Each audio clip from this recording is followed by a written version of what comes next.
This is the AM News. Let's get into the details. Starting with the West African Examination Council says it will strictly enforce rules governing all examinations under its supervision.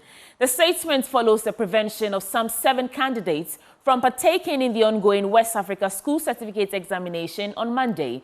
The students from Laboni Senior High School arrived more than 1 hour late to the center located at the school's Accra campus and blamed their inability to meet their reporting time on the traffic situation. But authorities there won't have any of that, sending them away. Prince Kudoga has more in this report. Social Studies Paper 2 is the first sit-down exam of this year's West African School Certificate Examination, WASI. At the Osu Presbyterian Senior High School, over 15 candidates reported late and were nearly denied access. But there was no luck for some 7 others at the Laboni Senior High School. They were prevented from entering the exam hall altogether because they had arrived 1 hour after the exam had started. Head of the center, Rejoice Aku Akolo, who is also headmistress of the Laboni Senior High School, explains the decision to deny the candidates access. If you stay out of an exam over an hour, what were you doing outside? We want them to be seated. We are all around. As a supervisor of the exam, I need to conduct the exam in a more conducive atmosphere. And I am not happy that the students came that late. We were all over everywhere looking for them, only for them to surface in group that late. And this is not the first time they have come late. Some of the students who spoke to Joy News blamed the traffic situation for their lateness. I came late, actually. But I'm from a far place, I'm from Dodowa. And then there's traffic on the way. So it's not deliberately that I want to come late. I know I have errors, I have to come in. But there's traffic on the way. I can't do anything about it.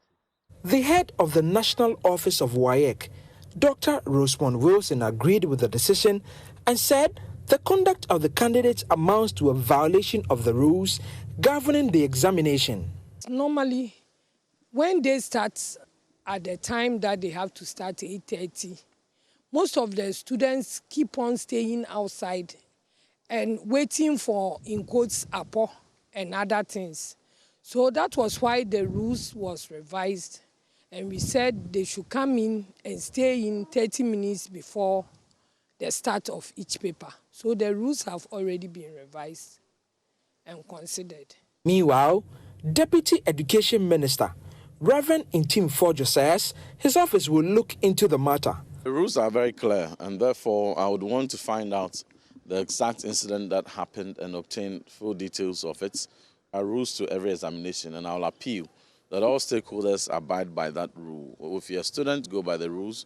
If you're an invigilator, go by the rules. If you're a WAEC, go by the rules. So in this particular instance you cited, I'll look into it. It hasn't come to my attention, but thanks for bringing it to my attention. We will look into it and put things right where they have to be put right. A total of 460,611 students are sitting for this year's examination across the 16 regions of the country. Prince Kwame Kuduga's report for Joy News.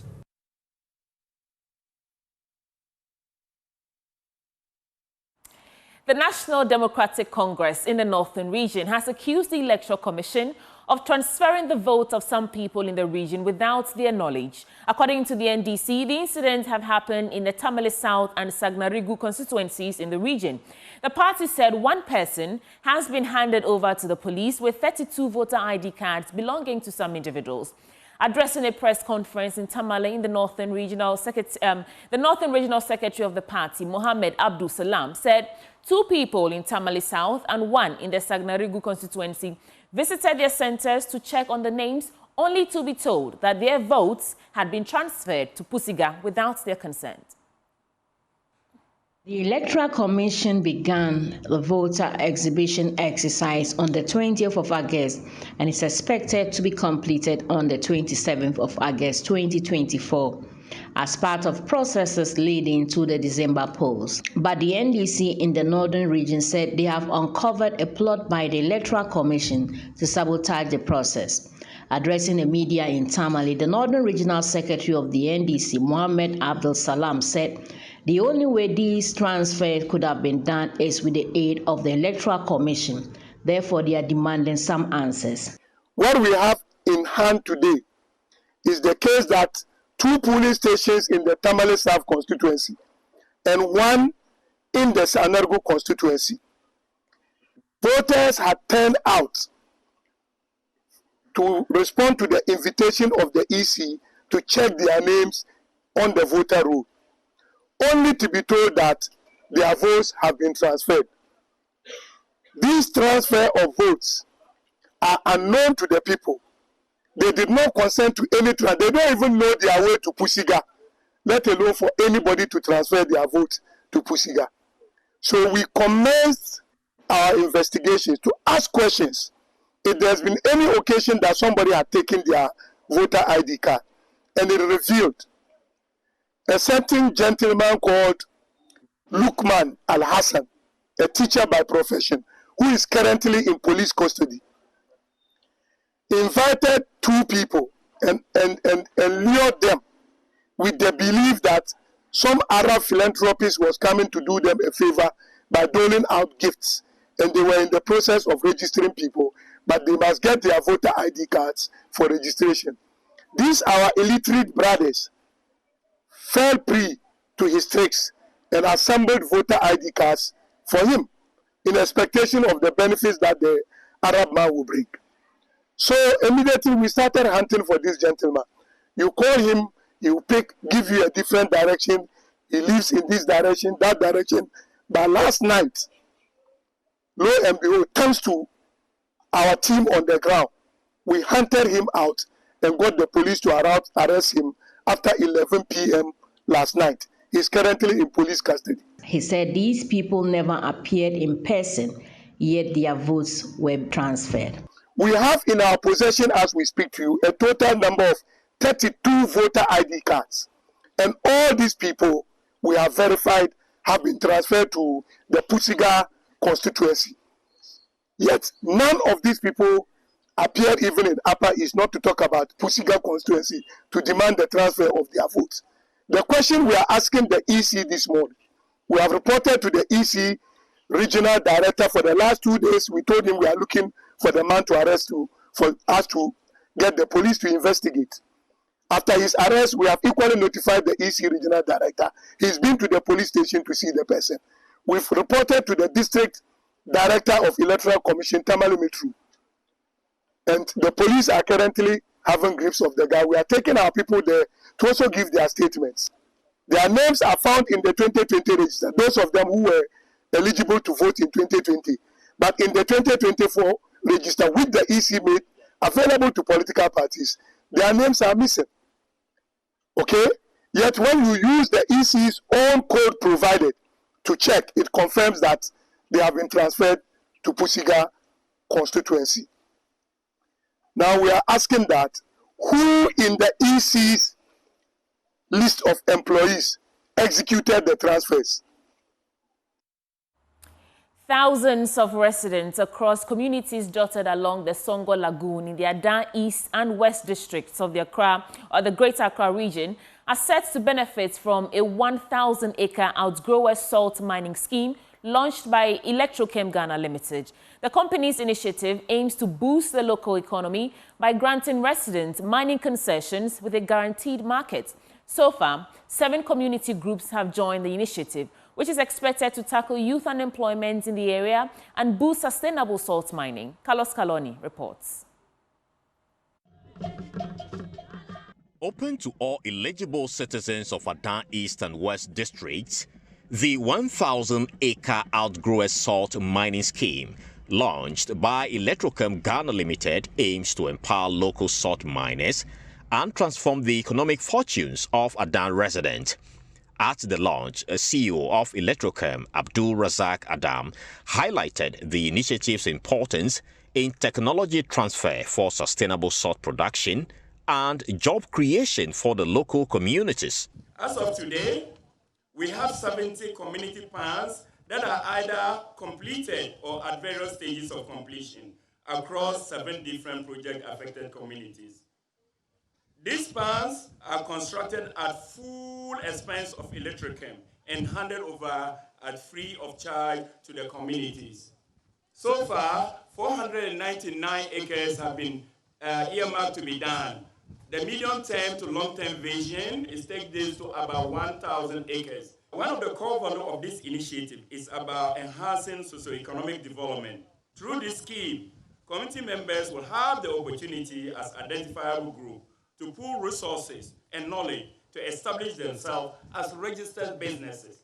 Some of these businesses will train them on responsible mining with our own resources. We'll train them on business management, and we train them with sound entrepreneurship, bookkeeping, and what have you, to make sure that they indeed become successful businesses. Delivering a speech at the launch on behalf of the Paramount Chief of Adan, Nene Kabuakwaku III, Mankralo of Adan Traditional Council, Nene Agude Obitre II, urged residents to take advantage of the scheme. He also appealed to the company to expand quickly to other parts of the lagoon to boost local employment.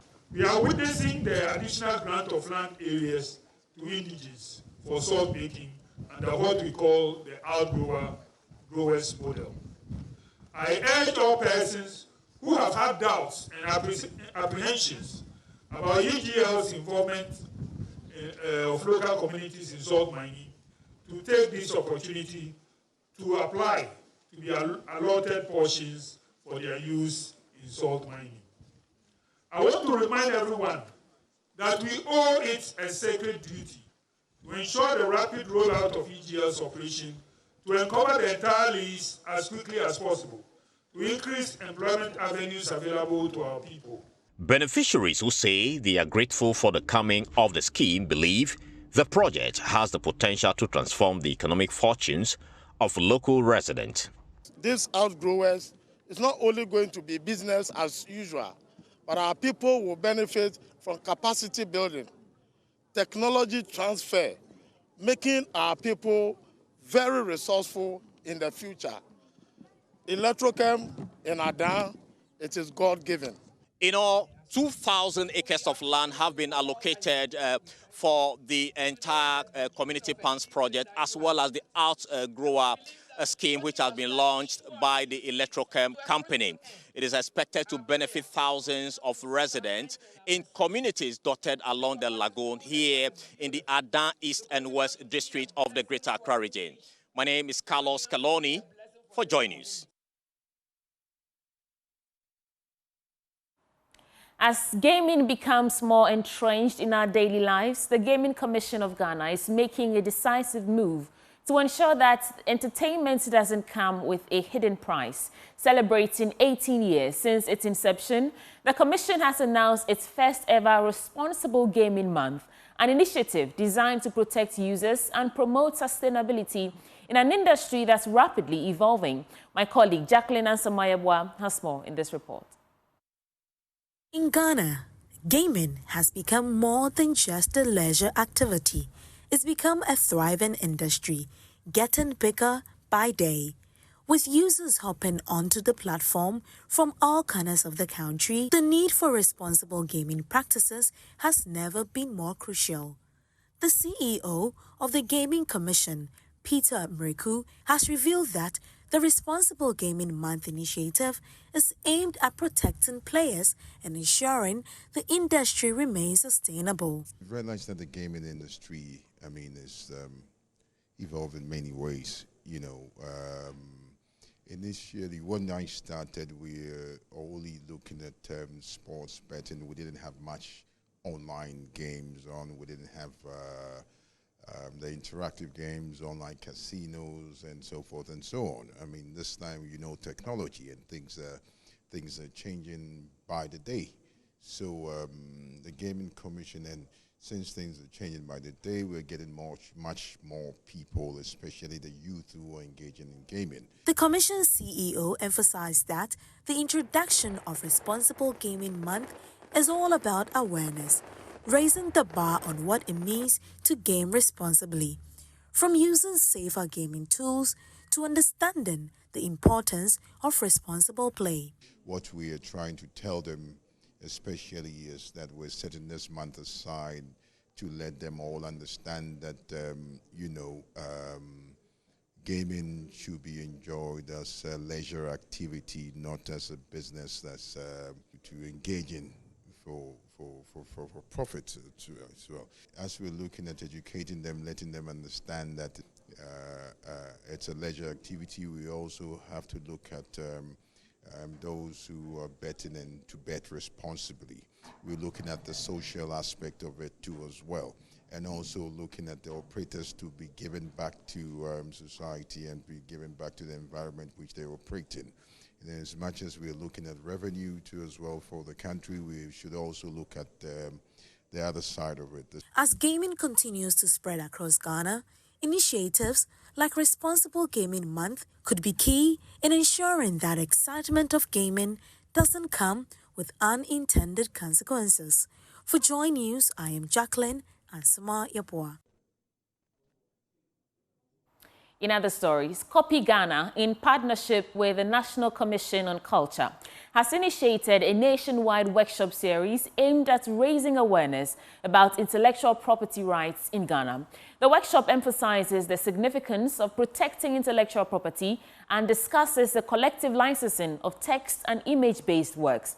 At a session held in Cape Coast, the organization pledged to fight for the intellectual property rights of artists. There's more in this report.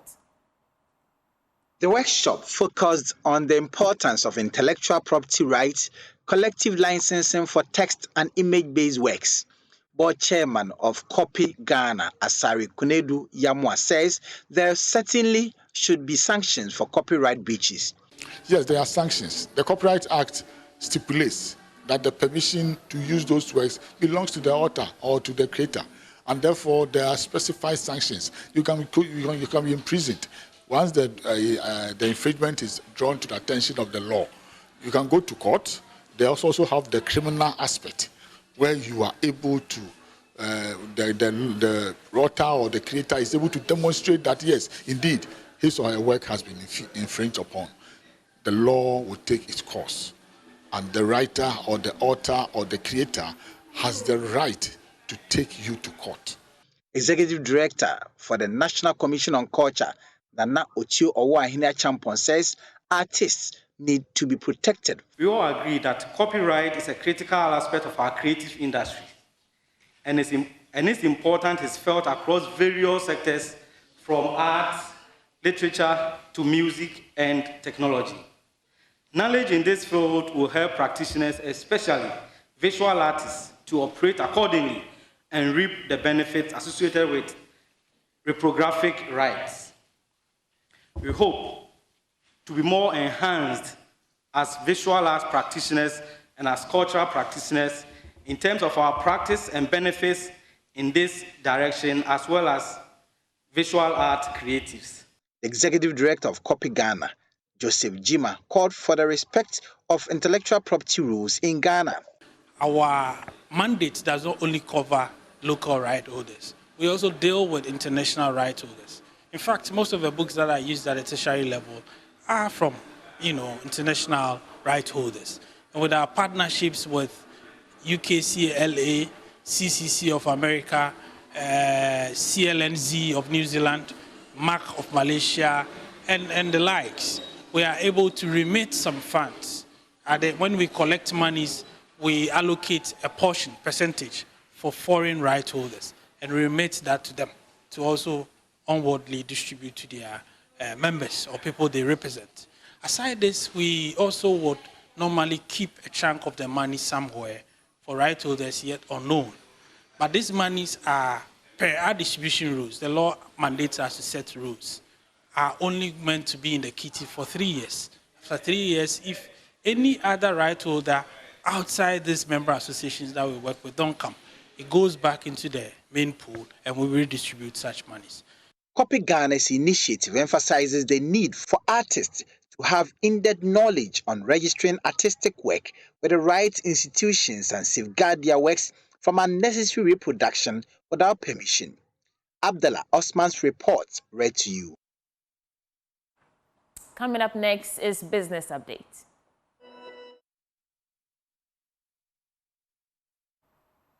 In business, Finance Minister Dr. Mohammed Amin Adam is warning of serious impacts on the economy as a result of the dry situation in northern Ghana. The minister is worried about how inflation could be a major casualty. Dr. Mohammed Amin Adam has been speaking at a media briefing in Accra. When you see food shortage and therefore the effect on prices, you should expect that inflation will respond, and will respond in the way that you do not want.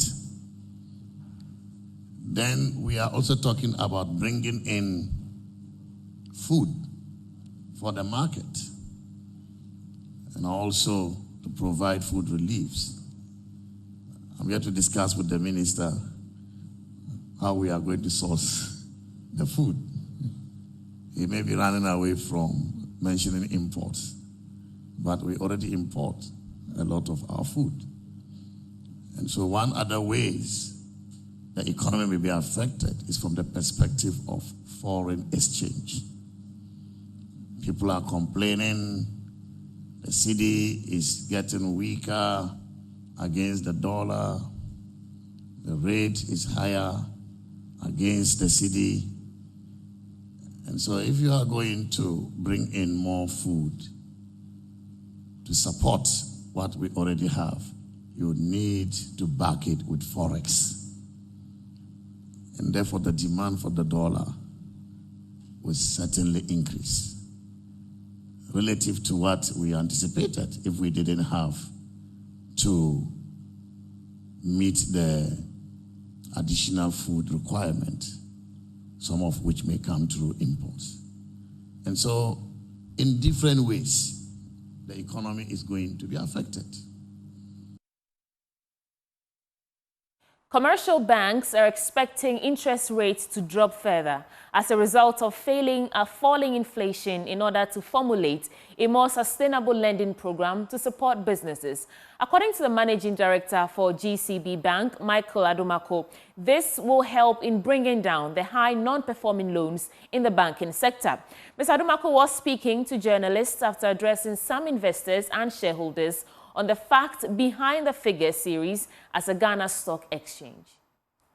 As you saw in the Bank of Ghana report, NPLs are high, over 20% in the industry. Yes, GCB as an individual bank, NPLs have come down slightly, but they are still high. They are not where we want to be. They are outside of our risk appetite, and we still need to work hard to bring NPLs down. What are we going to do about it? Tighter underwriting standards, working with our customers to understand their businesses better and structure deals better. But the real fundamental issue is interest rates are high.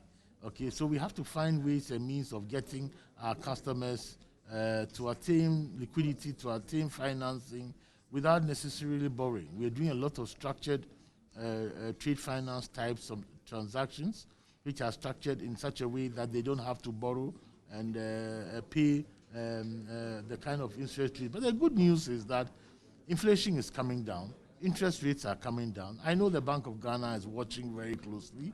The pressures are still there. I think at the right time, monetary policy rates will also come down, the GRR rates will come down, and we'll get ourselves into a more sustainable lending program to support Ghanaian businesses and individuals, so that businesses can do. It is in the interest of banks that interest rates are sustainable.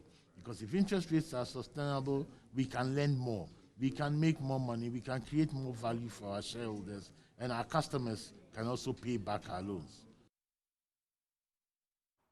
Now let's go for our currency markets update.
And that ends the AM News Bulletin on the AM show. Stay with us. News review coming up shortly.